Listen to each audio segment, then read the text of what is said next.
What's up, your dirt bags? We are back for a massive episode. Luke, I can't even believe how we got to this point. My name is Luke Eggebraaten, and then the better looking Luke Payne.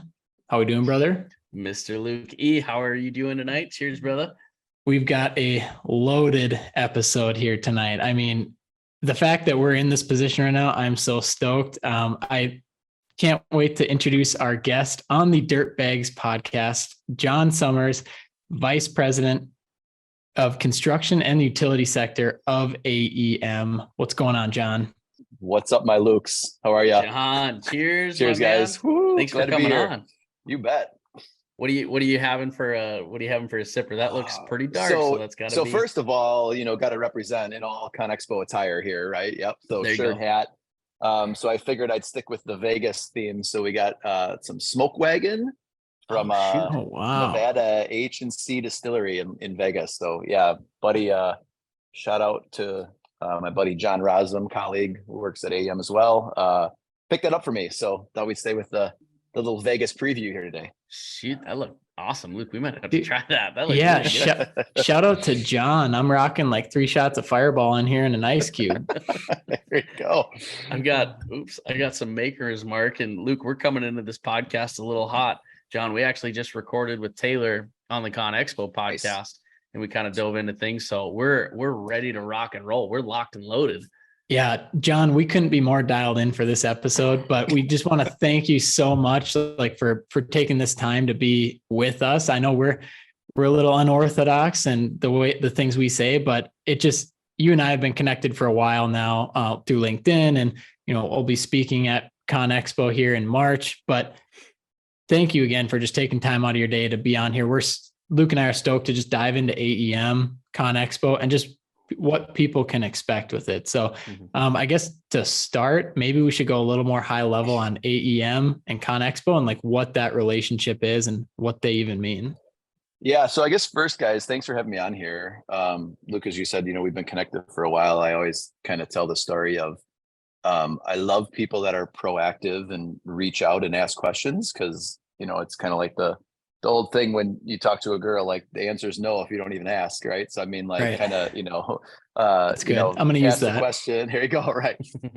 Ask the question. I think from your position and some of the stuff that you guys have done the podcast, you're looking to just make connections and make what's called the dirt world a better place, right? So I think that's transitioning into AEM. I think that's what we do, right? I mean, I think we're always trying to make those connections, whether that's from like our members to other of our members, where they can help each other, or our members to their customer. So AEM, Association of Equipment Manufacturers, we've been around for, I think it's 127 years, 128 years now.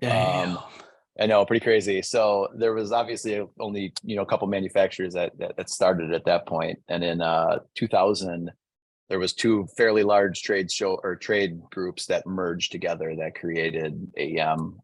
We cover 5 off-road, or as I like to say, off-highway industry sectors. So on one side of the association is agriculture, and forestry kind of fits in that, but then it also fits in the construction side, which is what I'm responsible for, which is the construction, mining, and utility. So, all the equipment that builds and feeds and powers the world.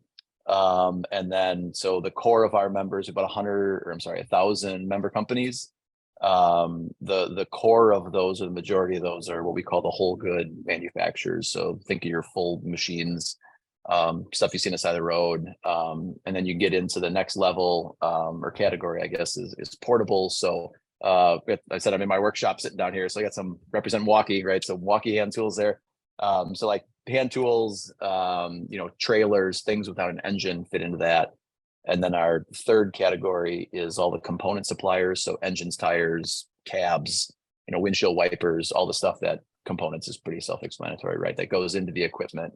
And then we also have a couple of hundred members that are what we call service providers. So they're providing a service to the industry. So it could be like translation services, publication, software, stuff like that. So yeah, making those connections in there, and then the customer connection part of it is how we get into the trade show piece. I mean, that is electric. Like, I'm still processing basically how many different levels there are. And to like, you've been, is it 15 and a half years you've been there? Yeah. Wow. Yeah. I got out of college, I have a computer science degree because the internet was cool. I'm old. So like back then I was like, do something with the internet. Hey, And it's still cool. Come on. it's still cool. It's still We're here, cool. right? I mean, yeah, without Come this, we on. wouldn't be talking.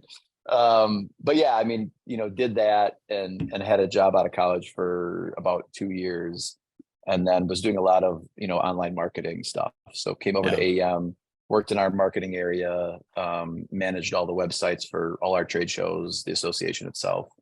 Um, in that for about 7 years. And I'd say probably about 4 years in, I was like, holy shit, I can't just keep sitting at my desk. I need to get out and talk to people. So, super good opportunity opened up and I moved into what we call our CE sector. And basically been in that, doing member engagement and service development, for the membership, for the last 8 years or so. Hell yeah. You've definitely put some boots on the ground, to say the least. Holy cow. Hey, Yeah, it's kind of crazy.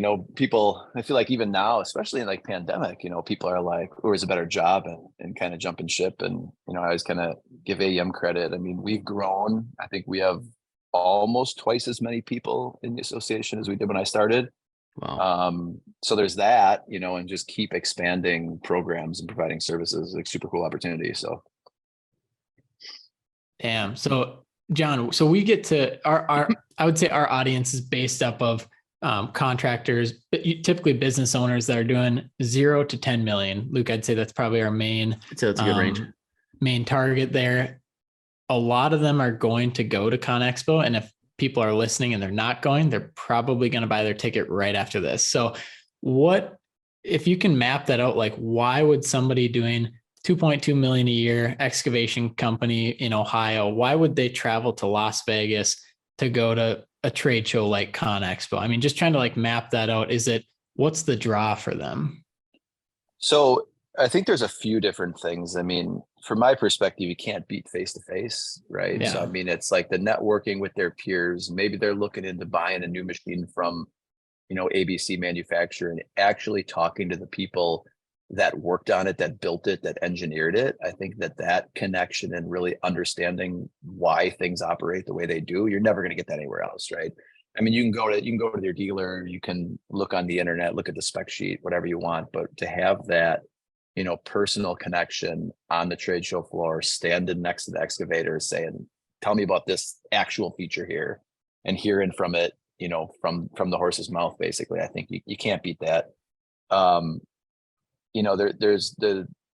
my opinion, that's the number one thing, right? I would agree. I assume people have been at trade shows or car shows or something like that. And even Yeah. at some of those local ones, you don't get that, OEM or manufacturer connection experience. The networking with your peers. I mean, there's a lot of contractors in this company, especially in that small to mid size, right? And they're fairly regional or even sub-regional, right? So, I mean, a lot of them aren't competing with each other. Yeah. So it's like, why not get to be friends with them and say, hey, I ran into this challenge, Luke, where you are in North Dakota, right? And it's kind of like, well, yeah, I'm over here in Montana. We get the same shit. Like, how did you overcome that? Like, it doesn't matter because you're not really like competing with each other or trying to fight for business, right? It's like, let's make everybody better and kind of rise all tides. So Correct. I think between those two things, I don't think there's any other place you can really have those personal connections. No, I mean, I don't know. Obviously, you guys have other trade shows, but through like the social media standpoint and just like conversation, there's not a person that doesn't know who CONEXPO is, right? Either they've heard about it, they've seen videos about it. The exposure is definitely there. So it's fun to get your take on it and Luke, awesome question. Why would somebody go there? Again, the reason I want to go there is just to basically see, and I feel like you guys have done a really good job of putting different, I'm trying to think of the right word, but basically putting different and new items out for people to see on what's up and coming. And I feel like that's the only trade show that does that. Yeah, we've heard some stories because there's also you don't know what you don't know, right? I mean, I always use the really dumb example of if you didn't know a hammer existed, how would you know what to grab to pound a nail in a wall or in a stud, right? So it's kind of like there's all of this stuff. I know one of the stories we heard from an attendee one time was doing a lot of road work, utility work in the road at night, and they were constantly like setting up lights, along the road to, kind of barricade it off. And some company now makes ones where they all sync up and they flash, one right after another, and you don't have to connect them. You have to program anything. It's like they basically just sense where the next one is. And he's like, this is going to save so much time. I never even knew I was looking for this. Right. So, I mean, there's all of that stuff. I mean, there's all the stuff you see promoted. And, if anybody here, listening was paying attention last week, there was Bauma, the big show in Germany. So, their big trade show, other side of the pond. Lot of electric equipment, or alternative power, we should kind of say, right? A lot of it's battery electric and that subcompact or smaller compact stuff. You're going to see that, right? I mean, that's going to be there. It's cool. Is it for everybody? Maybe not yet, especially if you're remote, how are you charging it? What are you doing with it? Are you going to use it all day? But then, there might be other solutions that people, like I said, don't even know they're looking for, or don't even know they have a problem with yet. So, I mean, it's all that stuff that you can't Google that, right? No. I mean, because you don't even know that that's a challenge for you. How do you guys find it then? Like you said, you can't Google it. How do you go about, do these people come to you and they're like, hey, we have something that this industry has not seen. We want to, showcase it at your guys' show. How does that work?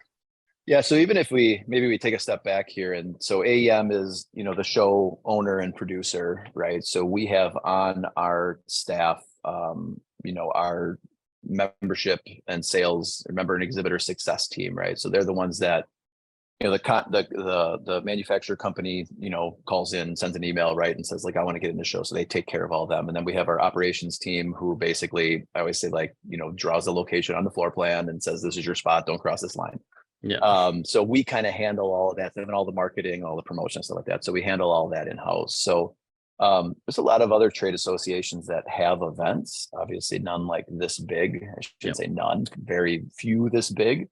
So that kind of helps fuel and, pay for the rest of our services that we offer as a trade association. So we can get into that later, but, so a lot of the stuff we don't know about, right? Because I mean, a lot of people, I think it was CONEXPO 2014, our theme was a big orange blanket on top of a piece of equipment, and it's like, we're not going to take this off until opening hours, right? So a lot of stuff that people are bringing, we don't know. Me or some people on the team might hear about it. One of the things we're doing this year is we're calling them the next level. So it's some of the companies that have, products that are in the market or just getting in the market, right? And we're trying to showcase them on the show floor. So I was telling a story to a guy last week, we had a couple startup companies come in 2017 or 2020. The show's every 3 years, right? So, I mean, it takes a little while to get there too. And they got into show late because maybe they didn't exist until, now, November, before the show's in March, and they fill the spot on the show floor, and they're like, all right, we make labor tracking software, and we're next to a bucket and then some cleaner. And they're like, how is anybody ever going to really know what's going on here? Right. Yeah. So we always kind of, have the product kind of concentration areas and try and segment people. So somebody who just shows up, can find what they're looking for or find that they don't know they need. But this year, or I guess next year, we're working on those next level areas to really highlight some of those super innovative inventions, I guess, that are just happening over the last like 6 months, year. That's super cool. I feel like even from 2020, I remember watching just videos of the 2020 CONEXPO. And I feel like even at that, I mean, granted, it's not a lot of time between now and then, but there was so much innovation at that point. I just can't, I can't think of what someone might have come up with to even combat those, to make it better or solve a different problem that, again, nobody knew about. So I'm really anxious for that. Yeah, it's interesting. Go ahead, Luke. Yeah, I was going to say, I mean, Luke, it's going to happen. It's like almost a guarantee that you're going to show up and you're like, oh my gosh, like they did it. They blew it out of the water again. Like it just always happens. That son of a bitch, he did it. Yeah. Right? The most wild thing that we don't share, and maybe I'll sneak some pictures next year, is the show opens Tuesday morning, right? Monday at 8 p.m. It is an absolute shit show. And there's like no carpet in the aisles, and there's just boxes Oh, everywhere, no. and there's crates, and it happens every time, you know. And then I'm like, all right, you know, it's time to go to dinner and go get a drink or whatever. And I show up next morning at 8:30. I'm like, how is this You're like, possible? this You know, looks great. it's like Way to go, everybody's guys. just rolling overnight, right? I mean, it's just funny. It's like anything. I mean, it's, you know, we have people moving in, you know, 3 weeks before the show or more than that, you know, setting up the cranes out in the festival grounds and stuff like that. I mean, it's just, it's massive, and it takes a long time, but you know, there's always that last minute stuff that everybody's scrambling to get done. And I just find it just crazy, because I'm like, no way, we're screwed. Yeah, It's gonna be a Yeah. disaster we're not more opening than the doors that. till 11. Sorry, guys. We're like, oh God, sorry. Yeah, John, stay in the and- casino for a while. And Luke and I will be there, you know, Monday night late. And so if you need any help, Luke offered his services. Like he'll come There you go, help at perfect. 3 a.m. and he'll come find Deal. me in the casino. Yeah, I Hop might on- hop on have one of the I'm- forklifts. yeah, it'll probably keep me away from the blackjack tables from that night. So John, if you need help, let me know. Hey, I won't be there, man. We let somebody else handle it, man. All that stuff. It's Deal. all our contractor does all that stuff. I don't, you know, we don't mess with that. They're professionals and get that done. So Yeah, but it's definitely. just, it's pretty crazy. I love it. You kind of touched on the AEM side of things. I think, Luke, we should dive into that a little bit, because Yeah. again, we had talked about just on how, like, I don't even know if extensive is the right word, but just how much there is to your guys' site and the services you guys offered. Can you dive in, you know, just talk a little bit about, you know, more of what you guys do? Obviously you have the CONEXPO and all of your showcases, but then, you know, you have a lot of business development options on there too. Can you kind of touch on that? Sure. Yeah. So good question. So AM's a pretty robust trade association, right? So a lot of them don't cover, I guess, the breadth of the entire industry or whatever it is. They kind of focus on, you know, one thing. And I've been in my current role just over a year now. And before that, I was focused more on the utility side of the business. So anything, you know, power line overhead, you know, gas line, fiber underground, all that stuff. You know, and there's a lot of associations that are, you know, focused just on, you know, the means of installation, like trenchless installation of something, right? And that's their little niche, right? Yep. So, which is great. I mean, you need those, you know, those experts and those folks that are like educating, you know, the industry or the folks in Washington, you know, anybody that's going to get funding on those specific things. But, you know, you look at AEM, and I mentioned our 5 industry segments before. So agriculture, forestry, construction, mining, utility, and it's all equipment that supports all of those industries. Right. So it's kind of wild. So when you expand it that far, you know, we need to make sure that we have, you know, services that support all of those different product lines, all of those industry segments. So we kind of internally, we kind of call them our core services. So I mentioned, we've talked about trade shows, you know, quite a bit, and probably will again later, but that's kind of the customer connection stuff. So our customers, right? So our members' customers. That could be anything from, you know, like a small mid-sized contractor, municipality, landscaper, anything in between, large, heavy highway contractor, rental crane rental house, you know, all that stuff like that. But then, you know, it's like, what else do those businesses need to succeed? So, you know, we have that. We do have our team in Washington, DC, you know, bunch of, lobbyists, you know, lobbying for, you know, good policies, support manufacturing, all that stuff like that, which is a lot of the stuff that other trade associations just focus on. And then they might have a couple people in Washington that are just dealing with policy regulation. We have a bigger team, but that's kind of similar to other groups. We have then, we call our safety and product leadership group, which used to be technical and safety. So a lot of the standards work, regulatory fits in that in a way. One of the things that I'm really involved with is basically our, meaning like AEM, but the industry's position on engine emissions going forward. So we hear about California talking about tier 5, you know, we all remember tier 4 and the sort of kind of fiasco that was back in 2013, 14. So hoping to not get our industry in that position again, whether it's California or EPA, you know, driving, you know, for lowered emission with internal combustion engines or driving a zero emission. But that we have a whole group that basically handles all that stuff. along with safety standards, all that work that really is all the equipment touching stuff to support our members. And we do market share statistics and kind of all in our like business intelligence umbrella. So some other trade groups do this, but for our industries, we round up a bunch of manufacturers that make the same product, and then have them report their sales numbers in confidentially to our processor, and then they get the whole number back. So they're never learning. If it was us three in a program, I wouldn't know what one of the Lukes is doing versus the other one, right? And it's kind of like you get the whole industry and understand what your market share is. So really helps our members, plan, deal with their distribution networks, understand where they're strong, where they're not, pump up resources in that area or not. Also kind of that aftermarket support piece of it, know where a lot of equipment's going in the industry to support their customers, because that's one of the most important things. And then like I'd say about a third to a half of our staff is supporting all the trade shows. We also say we do education, right? And Luke Eggebraaten, I know you're familiar with this because you're going to be talking at CONEXPO, right? But so Yes, do two different educations, kind of. So one is educating our members on things that are coming.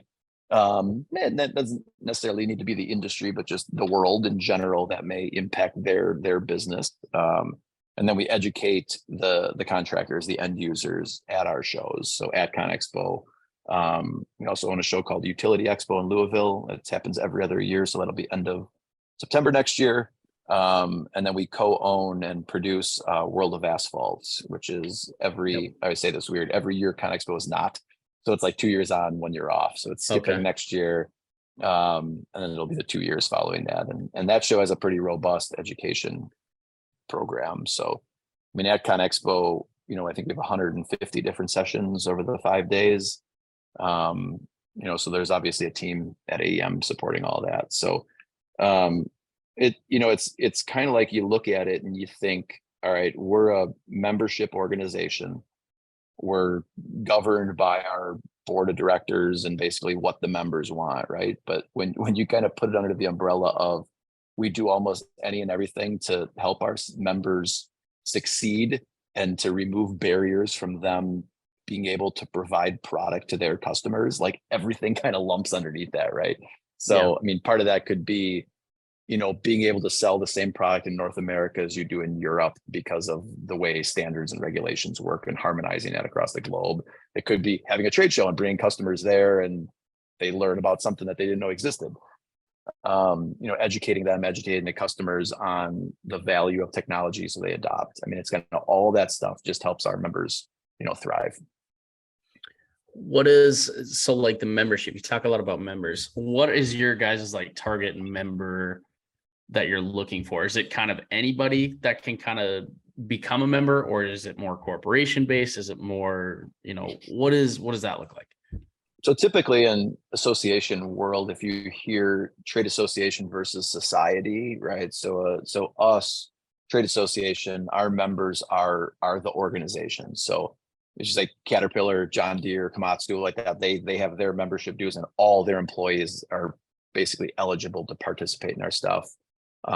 Get our business intelligence reports on our website, everything like that. A society is, you don't join as a company, you join as an individual representing that company. So that's not us. There's a lot of end user groups are kind of set up that way, especially if you're a large contractor and you have multiple different branches, they don't need everybody in the whole organization to be involved. But to really answer your question, like who's our target? I think that, with the size of our membership and who we have, a lot of the major companies that you say have been members for a long time, for multiple reasons, right? As the industry expands, there's newer products. Maybe the product isn't really newer, but like its usage is growing.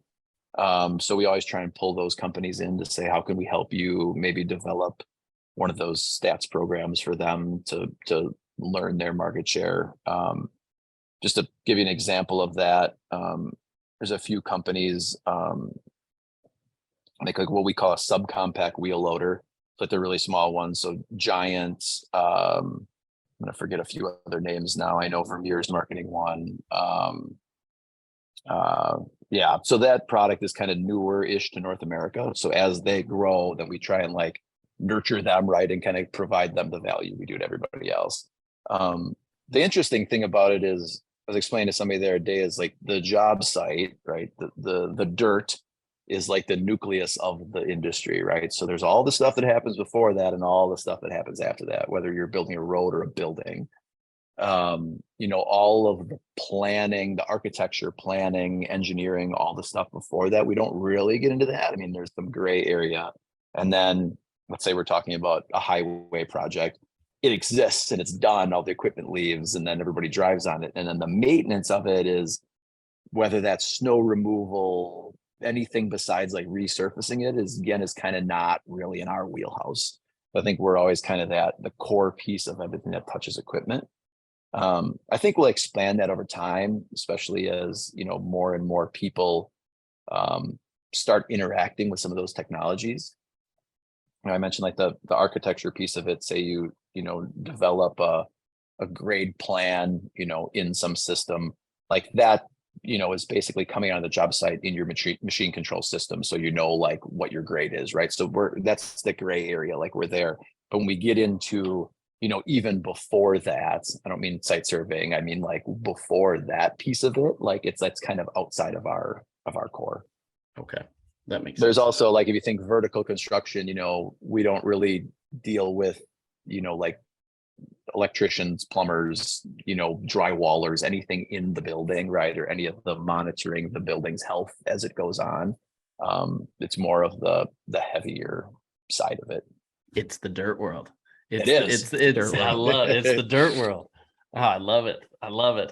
I'm trying that. No, that's super cool. I didn't realize again how extensive you guys really go in depth with, how to help people. And it was really cool that again, your guys as members are the Caterpillars that come out to use the John Deeres. And then obviously you give them help, which in turn almost gives us help too, because then they're aware of what's trending and how they can better suit us with their equipment or whatever it might be. So that's really cool. Yeah. And, Yeah. one of the things that I've focused on, I guess over the last 6-8 years is really trying to bring our members closer to their customer. I mean, I think they know what a lot of the larger contractors are doing, but, I was at AEMP's conference last week. So the Association of Equipment Management Professionals. So they're all the fleet managers, right? And some of their challenges related to equipment telematics, machine data, stuff like that. Like I've talked to them and then brought that back to one of our committees and said, this is their hang up points. Like you're not just hearing it from one of your customers now, and nobody, if you hear from one of your customers or two of your customers, you don't know that your competitor is also hearing it from their customer, right? So everybody kind of removes the logoed hat in the room and says, what can we all band together to do to kind of help the whole industry move forward? So that's one of the things that, we've concentrated on that last few years. And I think we'll continue to do more of that. Okay. So this kind of brings up a good question, and this kind of falls within Luke and I's realm. So like you said, they have their core customers, the fleet managers, wherever, has a big, and we've kind of seen it too on our end, but some of these bigger corporations are maybe having a harder time tapping into the smaller markets. Do you guys have any committees based on that? Or is it just kind of like, hey, trying new things, learn about them, that type of thing? Like how are they struggling to kind of reach these smaller companies as well, or no? So you mean our members, like technology or solution providers reaching a smaller contractor or smaller? Yeah. Yep. 100%. Yep. So I always kind of, say it's I don't know the right term for it, but it's like the 80-20 rule, but it's the 10-80-10, right? So I think your 10% of your largest contractors are the ones that are, willing to try something new. I mean, they probably have so many jobs going on that they're like, hey, let's try this new technology on this small little patch of road over here. If it doesn't work right, it'll be fine. We have enough other, horsepower or bandwidth to fix it, right? And then you get your small contractors that are just starting out that are saying, hey, I'm already behind everybody, right? So I got to figure out what my competitive advantage is. So they're more willing to try stuff. So it's that middle, I don't know if 80% is right, whatever that is, that are kind of those laggards. I mean, you probably have seen those charts of like every other industry is like technology, woo, and then construction's like, hanging out down here. It's stagnant. It's just a flat Yeah, line. Yeah. pretty much. And I mean, even if you look at some of the stuff that's been implemented in the industry, like the efficiency level and stuff like that hasn't really gone up. So I think, that's a challenge, man. I mean, we had a CONEXPO kind of tech talks that we did last year, and it was, bringing in some contractors to talk about the value they've seen from adopting or like fully implementing telematics data, doing some other stuff like that. We had good interest in it, but then what happens to it? I think there's still a lot of barriers, for like a mid less resource contractor to do this. I keep saying telematics data. It's kind of one of the things I worked on was a telematics standard we did with AEMP, which is now an ISO standard, right? Of the standardizing the data points so you could have a mixed fleet and ingest them in one system, right? But cool, now you got all this data and you don't have anybody to look at it. Yeah. Right. It's the we don't have any data. We want data. It'll make us better. And then you get it all and you're like, well, I'm overwhelmed. And then everybody, I mean, backlogs are crazy and, infrastructure funding hitting, right? So everybody's just kind of overwhelmed. They're like, we just got to keep things going. We don't have time to pull somebody off of this and be like, here's a bunch of spreadsheets. Tell me what we can do to be better. Yeah. Right. So, I think that kind of jump ahead in time here a little bit, but like as more data happens and the OEMs start getting even more data off their equipment, artificial intelligence, you're going to lay that over, like those actionable insights will come out. We still need somebody at the contractor that is going to focus on something. One of the things I've always said is just pick one thing and figure out what it is and then do it better and then move on. Like a lot of times companies are trying to do too many things at once. Yep. And that's relatable on smaller scales too, to where it's these bigger corporations and these smaller corporations, like Luke always says, kind of niche down to your realm of expertise. Once you get that, then kind of grow. Yeah. Yep. Yeah. And Luke, I've done that in my agency, niching down with digital marketing for construction, but you've done that in your construction company. I mean, because haven't you kind of just gone more of the, hey, we're going to do what we want to do. And like, we're not going to jump into asphalt and like different things that you want us to do, or? We take on what we know how to do. Like, obviously there's contractors that have asked us, hey, can you pour concrete in this? No, I don't know anything about concrete. I used to pour concrete when I was young, but fuck no, I never want to go back to that realm. Like, not a chance. Let me dig the hole, call somebody else in to do that. So 100%. But it also, again, that could be an opportunity too, to where it really does open doors, but it's just going through the doors that you want to go through in order that makes sense for your business too. Yeah. And John, like you said, it's like figure something out and like, be the best at it, or like do it very, very well at the very least. And then, once you have that nailed down, then you can go next thing. And I think, some people try and do it all and it's relatable in all of our businesses that we're in, but it's doing something well and realizing like what lane you're in. And then if you need something in a different lane, like go ask that person that's, the expert or somebody that knows more than you in that lane. And so, Luke, I know you do a great job of that if it's concrete, like not us, but these guys are great. Yeah. Right. Yeah, no, absolutely. It's almost kind of a topic that we just talked about with Taylor too, Luke, is you don't have to be the best at everything, and that's okay. Just be the best at what you're doing, and then the rest will kind of follow. Yeah, I mean, you think about, just people's roles in the organization, or I have the World Series game on up here. I mean, it's not like you're going to ask, unless it's a crazy situation, you're not going to have Bryce Harper come in and pitch in the ninth inning, right? It's like, do what you do really well and do it, right? Yep. I mean, even in our organization, we're not having our trade show marketing people sit in a room with a bunch of engineers talking about a safety standard. For one, they'd probably lose their mind. But second, like that, it's like, why would we ever ask them to do that? So if you're a contractor and you're like, we're really good at digging a hole, or we're really good at, paving a parking lot, it's like, do that, own it. And then if you want to expand the business, branch out into that and figure out how to pull people in. But the same thing goes with, utilizing technology or using technology to improve something. It's like, figure out what you don't think you're the best at. Yep. See if there's a technology solution that can help you do that better, and then do that one thing, get better at that, and then it can kind of move on to something else. Yeah, I think that's the really cool thing about CONEXPO, ConEg is you can go there and there's infinite amount of things you can learn.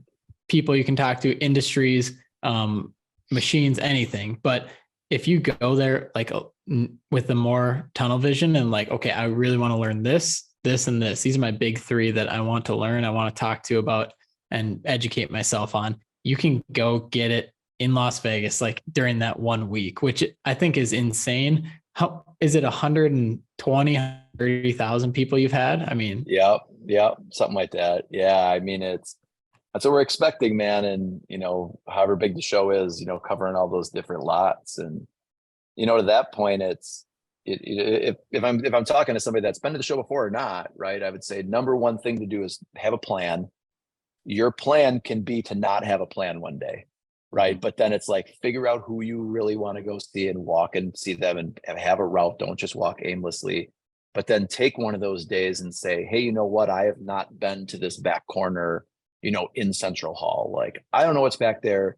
Go find out. I mean, it's not like just because somebody's, down an aisle that may not be like on the main corridor. That's not anybody's fault. It's just, that's how much space we got. Not everybody can be in the main aisle, right? So it's like, you might find something. Yeah. So it's like, just take that time and walk with an open mind and be like, I don't really know what I'm looking for. And I mean, I'm just going to look at all of it. Like you said, Luke, it's like, we don't do concrete. All right, cool. Then when you come up on, like the GoMaco or Power Curber's booth, you're going to be like, not our jam, right? Just keep. I'll still probably look at it because I love looking at that stuff. It's awesome.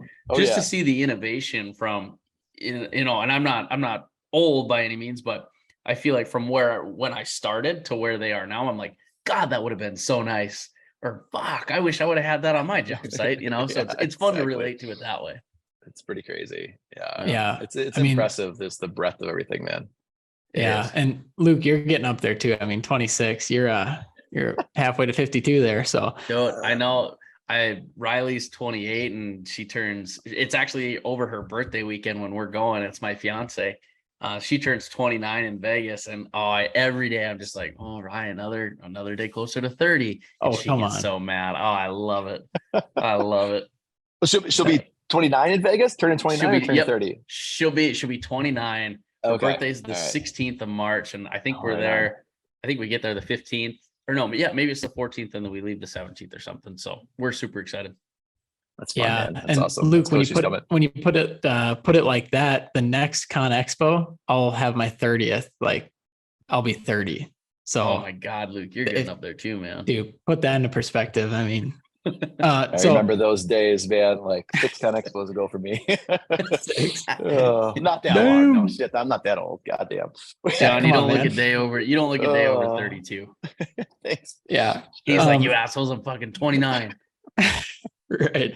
John, super important question. Are there any speakers you're really excited to see on March 15th at 2:30 in West Hall 211 that are going to talk about branding and the importance of building an online presence for small to medium-sized contractors? It's really specific, and I wondered like a plug. I wondered how subtly you were going to bring this up, but I do have 2 education sessions on my calendar that I like can't miss. One's yours. So Mr. Luke Eggebraaten, 2:30, Wednesday the 15th, talking about, I forgot it. I tried to memorize the whole thing. It's close enough. I mean, come on. There you go. It goes pretty good. And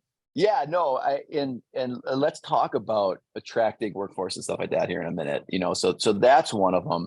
The other one is we have a session on a new standard that's going to be coming out that a bunch of our members have been working on. And it's what I kind of call the interoperability standard for machine control, grade control. So you can have multiple different, technology systems, TopCon, Trimble, like on your website, and everything's kind of working together and feeding off the same plan. So I think once we talk about that technology adoption and those barriers to everything, and like you got to have somebody that can calibrate everything. I think the industry is really starting to work together to drive towards that interoperability-ness, if that's a word, of kind of that cohesive thing like that. So but yeah, Luke, back to your thing, man. I think it's super important, especially for some of these I guess any size contractor, right? But I mean, if you don't have the big name out there, how are you attracting workforce and marketing yourselves, whether it's for workforce or jobs or just awareness in your community or your area you work? Yeah, and I just had to subtly slip that in there, but I know Luke and I were talking about it on the CONEXPO podcast with Taylor just a little bit ago, but we are just talking about how there are people out there, construction owners and people that work for construction companies that actually want to learn. It's sometimes like giving them that opportunity to go out and learn. So we had our Dirtbags University. We threw it out there 2 days notice, and we had like 32 business owners sign up, and they loved it. They're taking notes, having a drink with us on a Monday night. Like, we just had a blast. And so now we're seeing like let's do this at CONEXPO. Like, let's get excited about learning something, making more money, having more impact, providing more value, and then getting together after having a drink, playing some blackjack. Like, that sounds incredible. Oh man, blackjack. I just heard Sold. blackjack and I'm like, I'm in. I am We'll so split in. those aces. Yeah. One thing, Luke, that you said that I kind of want to bring up, and this is kind of a topic that a lot of people talk about, that but they really don't go in depth into, is just the educational piece.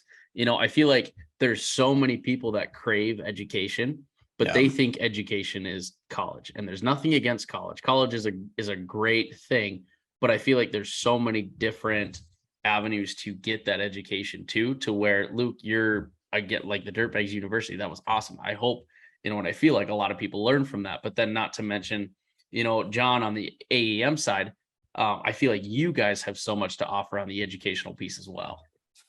Yeah. So we have a lot of partners that, collaborate with us, to put on the CONEXPO kind of education.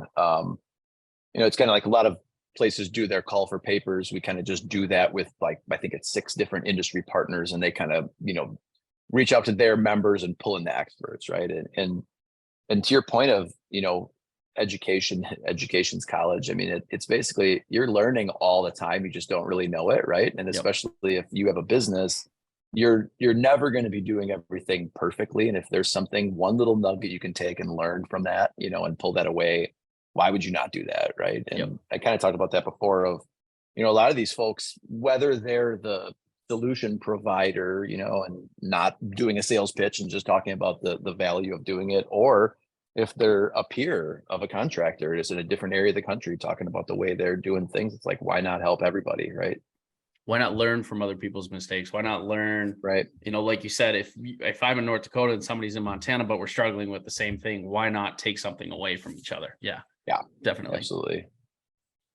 No. Yeah, just connecting it. I mean, we talked about this on the CONEXPO pod as well, but making that community and just connecting everyone and being like, hey, this is happening in Maryland. Okay, let's try this in Washington. Like, just making that seamless. And, Luke and I are doing that with what we're trying to do, but then just all coming together at one place, one meeting ground, and, just trying to figure it all out together. Because I think at that point, it becomes about the industry and less about like your local competition from the guy across the street. Yeah. Right. And the other thing I would say is, if it's somebody's first time, or maybe they're a smaller contractor or not, like, it's like, don't, be shy to say hi to somebody and talk to people. Right. Because I mean, it's, even if you, think you have a dumb question or something like that, everybody's been there. I mean, it's that, it's everybody can learn from everybody else, and you're probably better at something than that person is. So it's kind of like, just share what you're doing, talk to everybody you can, be super nice to everybody, and everybody will help each other out. And I feel like in the construction side, like, I love conversation about business, about machines, and just, construction overall. So, and I know I'm not the only one. So I feel like there's a barrier that's not even there that people kind of imagine that isn't there, to where go and ask these people questions, go and have the conversations with them, introduce yourself, because people will want to have that conversation with you. It's relatable to what they're doing. And I bet 99% of the people enjoy talking about what they do. Yeah. Plus, people love to tell you what they know. Right. Oh, I mean, not in a super egotistical way. Sometimes. Yeah. Sometimes. Right. Let's be honest here. I mean, I'll talk to you guys and tell you what I know all day. I mean, it's just like, but it's true. I mean, it is, if people love questions and they love to tell you, things that they've been through and experienced. I mean, it's like, whether they're really doing it, because they've experienced that or not, or you're both going to learn it together. Definitely. Yeah. And I mean, everyone's got a story, everyone's got value to bring to a conversation. And I think just knowing that, like, it'll give you confidence. Yeah. Just to go up and shake somebody's hand, be like, hey, how's it going? Like, what do you do? What's your story? And just, it'll open your mind and it'll open your eyes to what else is out there. And I think once you kind of get over that hurdle, and obviously like just going up, shaking people's hands and asking them questions, if you can get somebody rolling on their passions and rolling on their story, I mean, you can talk to anyone, because everyone, even though they won't admit it, loves to talk about themselves and what they like to do. And so if you can ask those right questions and be a good listener, but also realize you have something to add to the conversation, like I said, you can talk to anyone. And you're probably That's a great point. Conversation. I guess you kind of say I've been sort of in this industry for 15 years, right? But even the beginning of that, I've been working for a trade association, so it's not like I'm really in the dirt daily, Sure. right? And it's like I had no history of this. I mean, I mentioned our agriculture side of the association. I mean, we have quite a few people who like grew up on a farm or whose family still farms. There's a guy, Austin, our ag side, who goes and spreads fertilizer and gets eggs from chickens every few weekends, or however often chickens lay egg. I have no idea. But there's that. I think it's he's every like day. in it. It's like every day. Like you said? Oh, I say weeks. Jesus. I guess they. Yeah, I was gonna say, I think they lay every day, but man, I don't know. Yeah. All right. Shout out to Austin putting in the hours, man. Yeah. There you go. Yeah, but I mean, he's doing that, right? I mean, he's like living it. And then you have people like me who came from not that. And it's like, how did I ever learn anything? It's like, just show up, ask questions, talk to everybody, learn from everybody. That's what you got to do.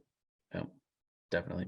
And not that, kind of a quick point too, that'll only help you on your sales side too. It doesn't matter if you're in the construction industry, if you're a business owner or, an estimator or whoever, you're still a sales representative for who you work for. So it's probably a good idea to have those conversations and maybe kind of develop that personality. So.